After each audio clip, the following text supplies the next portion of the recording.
Hi guys, so this is Hyundai Elantra 2019 and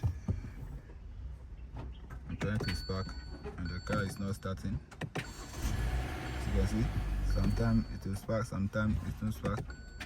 See?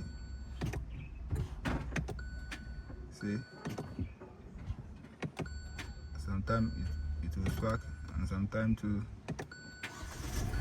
See?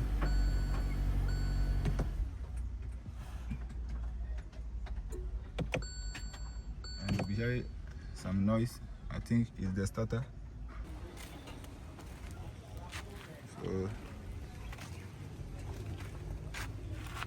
I want to show you how to remove the starter. So first, to get access to the starter, you need to remove the radiator fan. So let's get started. You need to remove this first.